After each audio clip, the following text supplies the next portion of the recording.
The knocking started at exactly 2:17 a.m. Not loud, not frantic, measured. 3 times. The first knock vibrated up through the metal spine of the tower and into the soles of my feet. I froze halfway between the radio desk and the stairs, fingers still hovering over the transmit button. The tower is 4 stories of narrow steps and exposed bolts, and when wind hits it right, the whole structure hums like a tuning fork. This wasn't wind. The second knock came slower, deliberate. It travelled through the support beams, up the spiral of steel and wood, into the glass-walled room where I stood. The windows rattled once, softly, like teeth clicking together. The clock above the map table flickered. 2:16, 2:17, 2:16. I swallowed and stepped toward the stairwell hatch. Rule 7. Do not respond to anything that knocks from below after 2 a.m. They hand you the laminated rule sheet on your first day like it's a joke, like it's tradition, like it's folklore, the last lookout made up to scare the new hire. The third knock came before I could talk myself out of what I was about to do. Closer. Not from the base of the tower, from the landing just beneath me. The sound wasn't heavy anymore. It wasn't metal echoing. It was knuckles, slow, patient. 3 times. I don't remember deciding to unlatch the hatch. I only remember the sensation of the cold handle in my palm and the way my reflection in the dark glass beside me didn't move when I did. It lagged. Just slightly. Like it was waiting.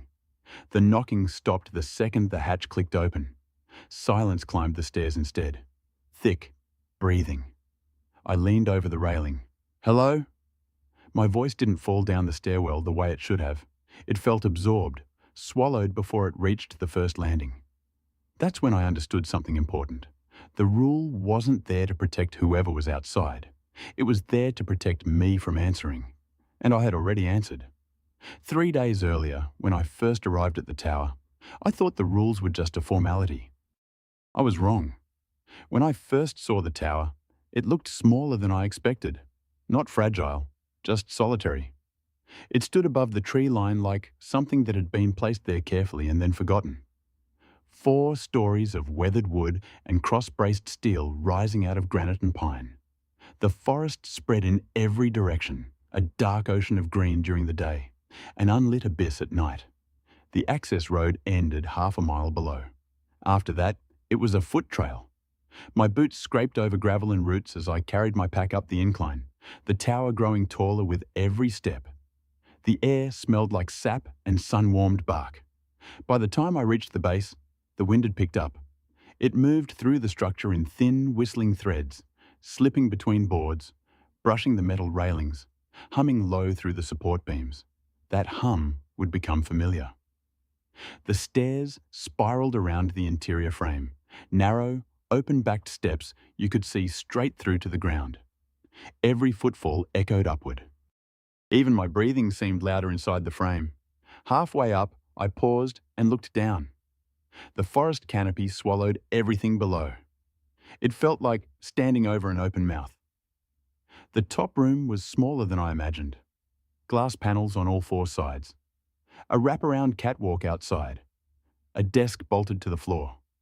A map table with a mounted firefinder. An old circular scope used to triangulate smoke. There was a cot in one corner, a propane heater, a small kitchenette, and shelves with binders and equipment manuals. Everything smelled like dry wood and dust baked by years of sun. There's something about elevation that changes silence. Up there, quiet isn't the absence of noise. It's pressure. It presses against the glass. It sits in your ears.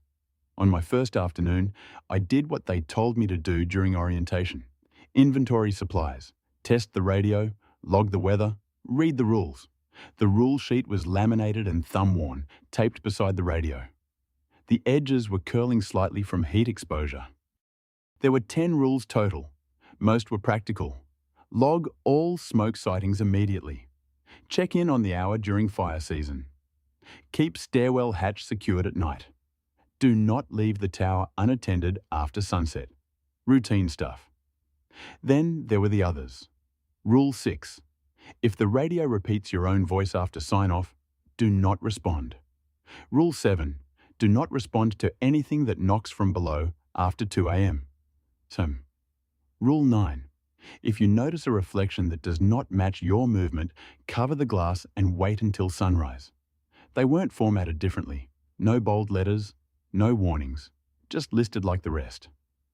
I remember standing there with a mug of instant coffee, reading them twice, expecting a punchline. There wasn't one. The man who trained me had shrugged when I asked. "Old tower traditions," he said. "You'll get used to it." I told myself that's all it was. Tradition. Up there, routine becomes ritual quickly. At 7 a.m., I radioed in weather conditions. At noon, I scanned the horizon in slow, deliberate arcs. At 5 p.m., I logged wind direction and visibility. At 9 p.m., I secured the stairwell hatch. The first night, I lay on the cot listening to the tower breathe. Wood expands after sunset. Metal contracts. Bolts shift microscopically in their sockets. Creak, tick. A long, low groan when the temperature drops fast. You learn to catalogue sounds so they don't become something else. Wind from the west rattles the north panes first. Thermal contraction makes 2 short pops near the base. Footsteps would be different, heavier, rhythmic. I checked the clock often those first nights. An old analog model mounted above the map table. The second hand moved with a dry, steady click. Time feels strange when you're alone at height. Minutes stretch, then compress. You glance up expecting midnight and find it's only 8:42 p.m. On my second night, I noticed the quiet wasn't uniform. There were layers to it. The forest isn't silent. It whispers. Branches brush. Leaves shiver. Something small moves in the undergrowth. But around 2 a.m., it thinned. The hum of insects dulled. The wind settled lower. It was subtle. If I hadn't been alone, I might not have noticed. 2:17 a.m. That was the first time I became aware of the number. I woke without knowing why and looked directly at the clock. 2:17. The second hand ticked once, twice. The air felt paused, not colder, just expectant. Then a gust of wind hit the tower, and the structure answered with a long, shuddering creak that travelled up the stairs and through the floorboards beneath my cot. I told myself that was all it was. When you can rationalise almost anything if you're high enough above the ground. On the third day, I started keeping a more detailed log, not because I had to, but because time felt slippery. 11:03 a.m., hawk circling East Ridge. 1:42 p.m., light haze northwest. 8:15 p.m., wind shifting north. 2:17 a.m., awake. No known cause. I didn't know why I wrote that last one. Habit maybe, or instinct. The glass windows at night turn into mirrors. Inside becomes brighter than outside, and the forest disappears. You see yourself layered over blackness. Sometimes I'd stand near the pane and move slowly, just to feel anchored. The reflection moved exactly as it should. Exactly. Up there, small certainties matter. You cling to them. The tower had rules. The tower had routines. The tower had sounds I could name. And as long as I could name them, they belonged to me. That illusion lasted until the fourth night, until 2:17 a.m., when something happened that didn't belong to any category I had prepared for. And at first, it was so small I almost missed it. I was already awake when it happened. That's the part I keep returning to. I wasn't startled from sleep. I wasn't groggy. I was sitting at the desk with the radio off, a half-finished log entry in front of me, listening to the tower settle into its usual 2 a.m. quiet. The clock read 2:16. The second hand ticked forward. 2:17. The hum in the beams faded. Not stopped. Just thin. Like someone lowering the volume on the forest. I became aware of my own breathing. The scrape of fabric when I shifted in the chair. The faint electrical buzz inside the radio even though it was powered down. Then the radio clicked. Soft. A dry mechanical sound, like a throat clearing. I stared at it. It didn't light up. The indicator stayed dark. The power knob was still turned fully counterclockwise. Another click, and then a thin ribbon of static slipped into the room. Not loud, not enough to echo, just enough to be heard. I leaned forward slowly, almost curious. Base? I said automatically, even though I knew the tower wasn't transmitting. The static sharpened, then flattened. Then, my own voice came back. Base? Not distorted, not delayed like normal radio lag, perfectly clear. Exactly as I had just spoken it, but the timing was wrong. It wasn't echoing. It was responding. I sat very still. The radio crackled again, a thin hiss, like breath drawn through teeth. Then silence, total. The forest resumed its low murmur. The wind brushed one side of the tower. A bolt ticked softly somewhere below. I reached for the radio and turned the knob. It clicked on with its usual startup hum. No signal, no chatter, just open channel silence. Base, this is Lookout 3, I said evenly. Radio check. A pause. Then the dispatcher's voice came through, casual, half asleep. Reading you clear, Lookout 3. I swallowed. Did you just attempt contact? Negative, you're the only traffic. I hesitated. Copy that. I powered the unit down slowly. The rule sheet sat taped to the wall beside it. Rule 6. If the radio repeats your own voice after sign-off, do not respond. I stared at that line longer than I meant to. Then I laughed, once, under my breath. Old tower folklore. Electrical glitch, thermal interference, atmospheric skip. There are 100 logical explanations when you're alone long enough to invent them. The clock still read 2:17. The second hand ticked forward. Tick, tick, tick. I watched for a full minute. It didn't skip. It didn't flicker. Everything returned to normal. I told myself that was proof. Just a malfunction. Just old wiring. Just isolation making patterns out of noise. Still, when I went to the glass to check the tree line before turning in, I moved more slowly than usual. Carefully. My reflection followed perfectly. Perfectly. I stood there longer than necessary, watching my own eyes to make sure they were mine. Then I covered the radio with a folded cloth before lying down. Not because I believed the rule, but because, at 2:17 a.m., the tower had felt like it was listening, and I didn't like the thought of answering twice. The second time it happened, I was prepared. Or at least I told myself I was. You don't forget hearing your own voice come back wrong. Even if you rationalize it, even if you catalog it under malfunction and move on, your body remembers. I stayed awake deliberately that night. 2:12 a.m., 2:14. 2:16. The tower breathed around me. Wind brushed the western panes. The map table creaked once as the temperature dipped. Everything felt catalogued, named. 2:17.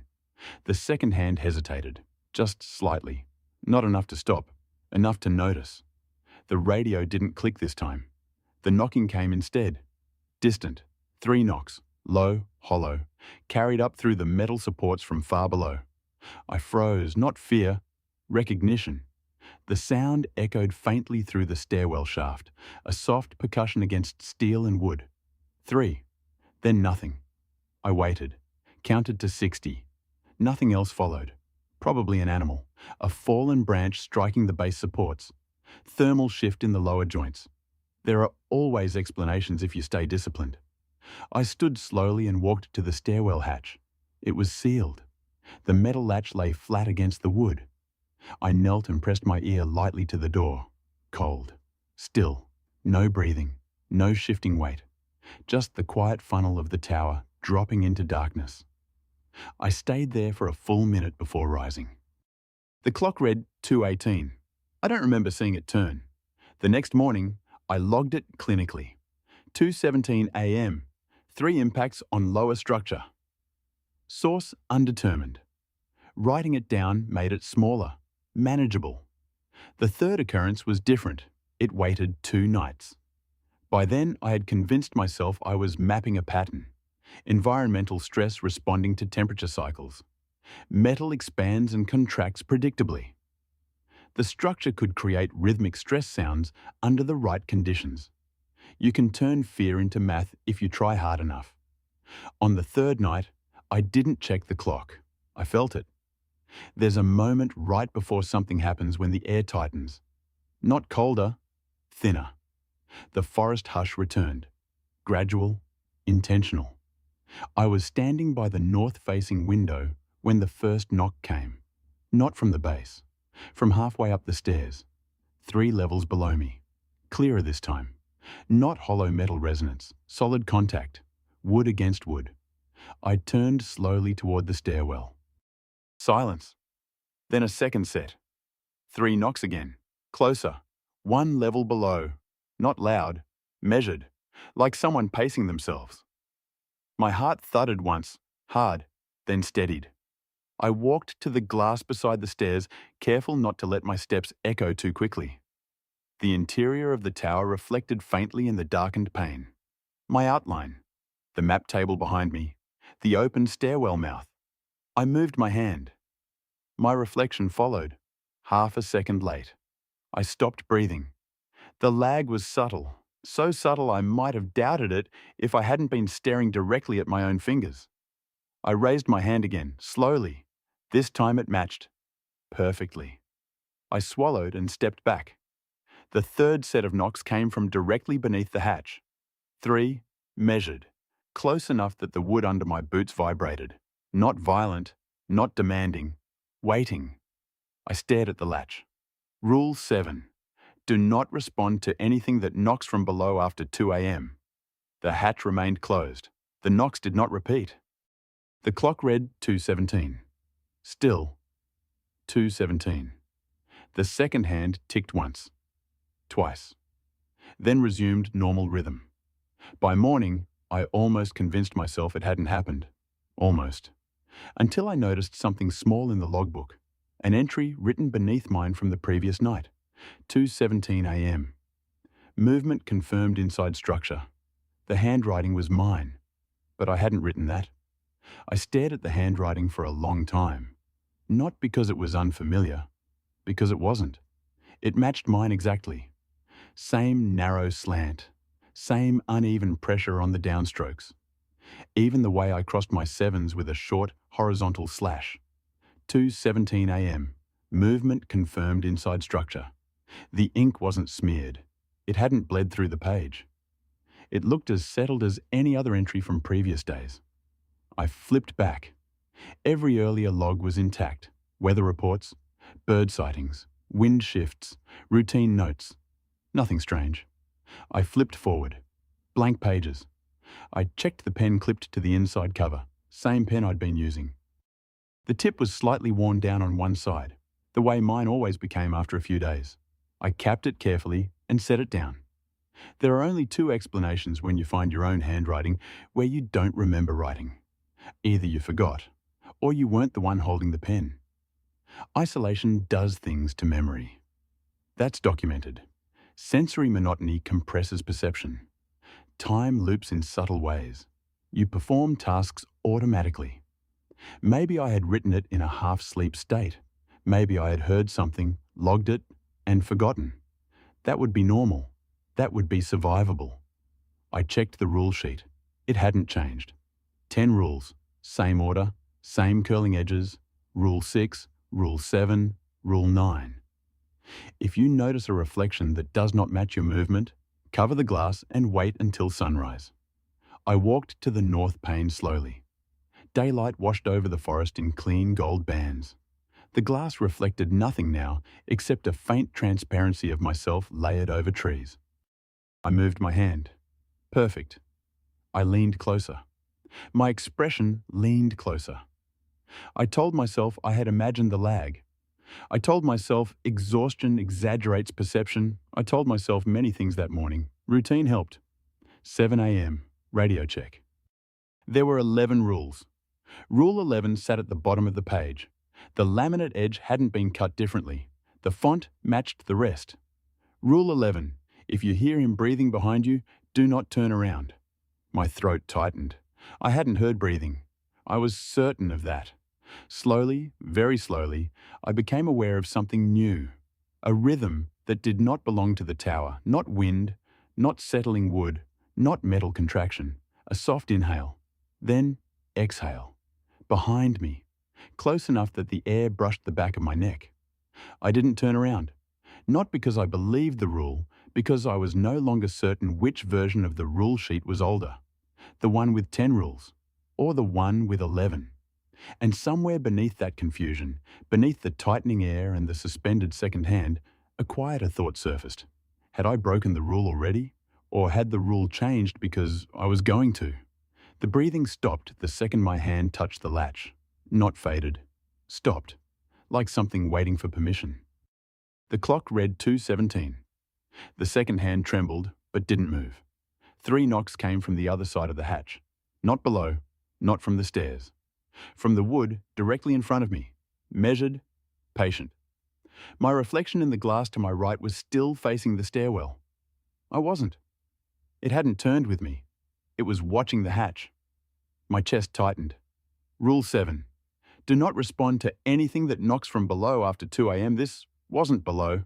This was level. Inside. The thought came quietly and fully formed. It's already here. The knocking came again. 3. Closer than before, if that was even possible. The wood beneath my palm vibrated faintly. Not with force, with contact. I didn't speak. I didn't ask who was there. I lifted the latch. The click sounded enormous in the small room. The second hand on the clock snapped forward. 2:16. Then 2:17 again. The hatch opened inward. Darkness filled the stairwell, thicker than it should have been. The lower landings disappeared into shadow too complete for moonlight to penetrate. No shape stood there. No figure climbed. But the air shifted. A pressure moved upward past me, through me. The temperature didn't drop. It narrowed. The space felt smaller, the glass closer, the ceiling lower. My ears rang. Somewhere behind me, wood creaked under weight. Inside the room. I didn't turn, not immediately, because Rule 11 had told me not to. But Rule 11 hadn't existed before tonight, which meant either the tower had changed, or I had. The breathing resumed, not behind me, in front of me, from the stairwell. Close, slow. 3 steps echoed from below. Not loud, measured. Someone climbing without hurry. I stepped back. The reflection in the glass stepped forward. Our movements no longer matched. My reflection reached toward the open hatch. I did not. The clock began ticking rapidly. Not forward, not backward. Just ticking. Fast, dry clicks stacking over each other. Tick, tick, tick, tick, tick. The steps stopped 1 level below. Close enough that I could feel presence without seeing it. The darkness at the top of the stairs deepened. Not expanding, condensing. The final knock came from the underside of the hatch. 3. Gentle, like reassurance. I don't remember closing it. I remember waking on the floor at dawn. The hatch sealed. The radio humming normally. The forest moving in ordinary wind. The clock reading 6:43 a.m. and my hand still resting on the latch. Now we slow again. Morning. Stillness. But something small remains wrong. One detail. And it's enough. Sunlight makes everything believable. The glass loses its mirror quality and becomes transparent again. The forest rolls out in layers of green and shadow like it always has. Birds move between branches. Wind resumes its ordinary rhythm. The tower looked unchanged. Ordinary. Almost small. I checked the rule sheet first. 10 rules. No Rule 11. No mention of breathing. I exhaled slowly. Then I checked the logbook. The last entry read, 2:17 a.m. Rule acknowledged. Nothing about him. Nothing about movement. Nothing about inside. My handwriting. Steady, calm. I flipped back 3 pages. 2:17 a.m. Awake. No known cause. 2:17 a.m. 3 impacts on lower structure. 2:17 a.m. Movement confirmed inside structure. They were all there. Except one thing. The entry that had said, "He is already inside," was gone. The indentation remained on the page beneath it. The pressure marks from my pen carved faint grooves into the paper. But the ink was missing, as if it had never existed. The radio crackled to life. "Look out 3. Morning check. The dispatcher's voice sounded normal, bright, human. I cleared my throat. Reading you. A pause. You sound tired. Didn't sleep much. A soft chuckle through the speaker. Gets quiet up there. Yes, it does. After the check-in, I walked to the north pane one last time. Daylight reflection. Clear. I raised my hand. It followed perfectly. I smiled, just slightly. To test it, it smiled back. Perfect. Almost. Because a second after I lowered my hand, it blinked. And I hadn't. The clock behind me ticked once, 2:17. The second hand froze, only for a breath. Then continued. I didn't log it. I didn't cover the glass. I didn't look at the rule sheet again. Some rules aren't written to stop something from entering. Some rules are written to measure how long it takes before you let it. If you've made it this far into the tower with me, you already know something important. Isolation doesn't create things. It removes distractions. So tell me, if you were alone at 2:17 a.m. and something knocked 3 times from inside the tower, would you open the hatch? If this story unsettled you in the quiet way it was meant to, consider liking and subscribing so you don't miss the next one. The tower keeps its rules, and sometimes it adds new ones.